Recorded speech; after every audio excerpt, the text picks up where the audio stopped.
you again, back with me on Ladybug Storytime with Norah. This is my dog, Violet. Great to see you again. Today I will read a story, show you a craft, and share a joke. Today's craft is something I like to call Nature Notebook. But let's get started with today's story first. The Digging-est Dog by Perkins. I loved this story when I was little because my grandmother would always read it to me. And I loved this story because it's about a dog who doesn't know how to do something dogs love doing. And then when he finally learns how to do it, he goes a little too far. Okay, let's get started. I think you'll like it. The Digging-est Dog. I was the saddest dog you could ever see. Sad because no one wanted me. The pet shop window was my jail. The sign behind me said, "For sale." I was tied to a bare, hard floor of stone. I could not even dig for a bone. I was living all my life alone. A dog that no one wanted to own. And then one day at 4:30, Sammy Brown came in the door. Sam took one look at me and cried, Why are you tied up here inside? I've always wanted a dog like you, so I'll tell you what I'm going to do. I'll take you up to the farm with me. You'll play outdoors where you should be. I felt as happy as a pup when Sam paid the man and picked me up. He rubbed my ears, he scratched my head. I think I'll call you Duke, he said. Sam gave me a collar, he gave me a lead. We left the shop at tremendous speed. We went a long way out of town. We came to the farm of Sammy Brown. It was the nicest place I've ever seen. A pretty white house and a field of green. And in the shade of the apple tree, a special dog house just for me. Next morning, while Sam did his chores, he let me run and play outdoors. I'd never played outdoors before. I'd always lived on that hard floor. I'd never run on nice soft ground. No, I barked with joy as I ran around. Sam looked at me. He scratched his head. Duke, you need some friends, he said. He blew his whistle. He blew a blast, and many dogs came running fast. I'd never met a dog before. Now I was meeting 6 or more. They walked around and looked at me. They looked me over carefully. Then at last I heard them say, He's one of us. He'll be okay.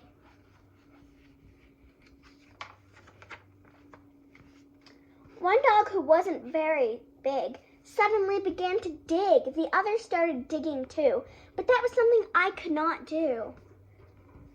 I'd never learned to dig in that store. How could I on that hard stone floor? I tried to dig, but alas, I couldn't. I wiggled my paws just wouldn't. I fell on my ear, I fell on my face, I fell on myself all over the place. Poor dog. The others said Duke may be big, but he's no good. He cannot dig. They stick their noses high in the air. They walked away. They left me there. I'll teach you, Duke, cried Sammy Brown. I'll show you how to dig deep down. He crouched beside me with his hand. He dug a hole in a pile of sand. I tried it too, but still I couldn't. I wiggled my paws just wouldn't. I'd never learned to dig in that stone. How could I on that hard stone floor? Sammy sighed. I almost cried. My eyes and nose were full of dirt. My paws and claws and elbows hurt. I knew I had a pain across my back. I knew I'd never get the knack. Sam felt sad and I felt bad. If only I could make him glad. We both knew I'd never get it right. Sam and I couldn't sleep that night. Dog. So when the sun rose in the sky, I thought I'd give it one more try. I wiggled one paw. I saw it could. I wiggled the other. I saw it would. I could dig with my paws, I could dig with my claws. I felt no pain across my back. I knew at last I had the knack. Look how happy he is. Look at Sam. Sammy Brown looked out at me. He saw me diggling happily. Good for you, Duke, Sammy cried. I knew you'd do it if you tried. So I dug farther, I dug faster. I dug and dug to please my master. I might dig a little too far. I dug up grass, I dug up weeds, I dug up daisies, I dug up seeds. I dug up the fence, I dug up the gates, I dug up the garden of Mrs. Thwaites. Oh, that's a cool last name, Thwaites. I dug up the roosters, I dug up the hens, I dug up the sheep and the pigs in their pens. Whew. I dug and dug, I couldn't stop. I dug up the barber in his shop. I dug up Mr. Rodney Thayer sitting in the barber's chair. I dug my way right through the town. I dug a lot of buildings down.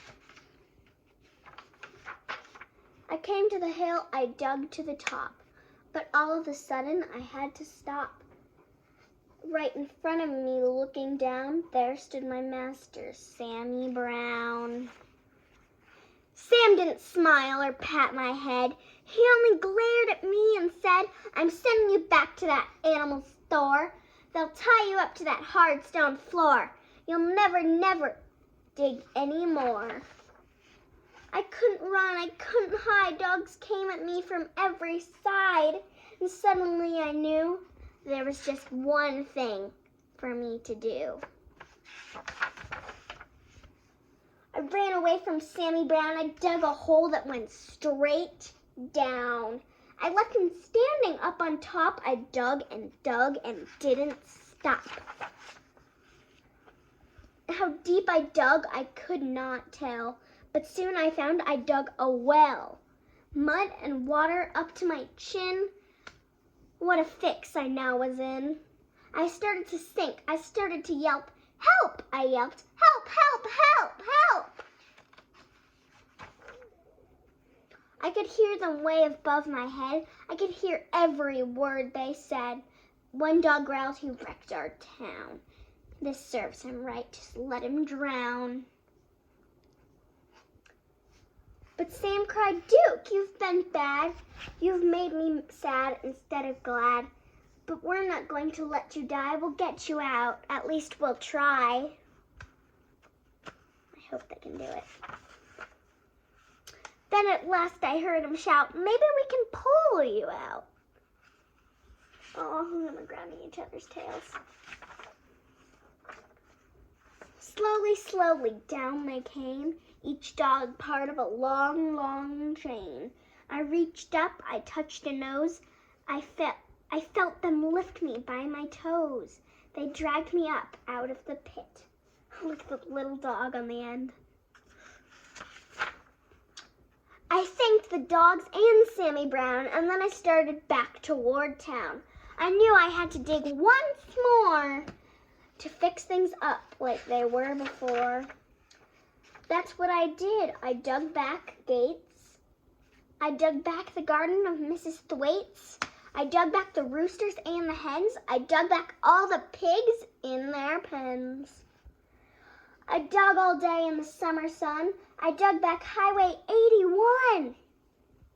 I dug back everything in town, everything that I'd knocked down. Today when I dig, well, I'm careful now. I'm useful too. Sam lets me plow. He'll never send me to that store or tie me up on a hard stone floor. My dog friends watch and wonder why. They can't dig nearly as well as I can. No, as I. Wow, what a funny story. Now for today's craft is something I like to call Nature Notebook. We'll be making nature notebooks. For your supplies, you will need paper, colored or white, whichever one you have, a stapler, string, a hole puncher. Well, a stapler or a hole puncher and string. Okay. What it should look like in the end, you will have this little notebook. It'll basically say your name, like maybe it's Sam or something. So if it was Sam, it would say like Sam's Nature Journal. Then you can do a little drawing here. I found this flower drawing that I tried to draw. And then what you can do is you can go outside and you can find things and take them in. And maybe if you even want to be really sciencey with it, you can do like color, purple/green description, pointy on one end. Think, think. Nickname, imaginary cabbage. I made it too, actually. This one I found and put a caterpillar on. I wrote nature notebook. My mom actually helped me this one. I put in this leaf. I loved it because if you look at it from a certain angle, it looks like a heart. I chose this dandelion because it's the first color of the season when the weeds start to pop up. And I found this beautiful purple flower and I thought that I really liked it.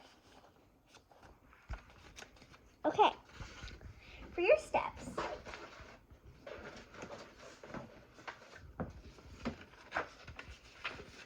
fold as many sheets as you want. 7 is probably too many, but 1 is too small. Just get enough. Fold them in half. And then fold a sheet of colored paper and put them together. So the color can be the cover. There's 2 different ways you can do this. You could staple it with a stapler, or you could put hole punches in it and tie it with a string like I did here. Or, as I already said, it's getting away from me. You could staple it here.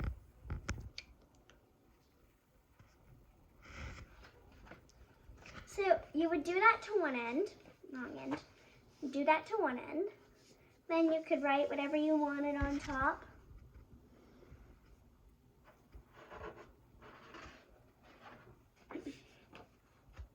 And then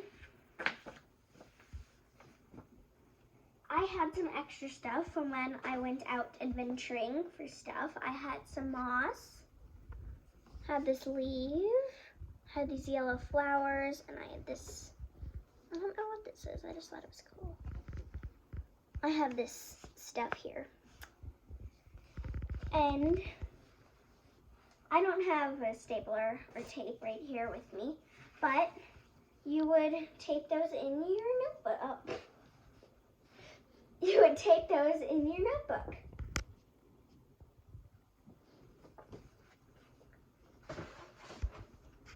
You can decorate your cover however you want. Maybe you really love puppies. It doesn't even have to involve nature. Like, if you want to put a puppy on this cover, you can put a puppy on the cover. Like, maybe you love hot chocolate. You can draw a mug on the cover. Or maybe you do love, like, nature. You could draw, like, a tree or, like, an apple tree or, yeah. And then you can explore nature and document it in your notebook.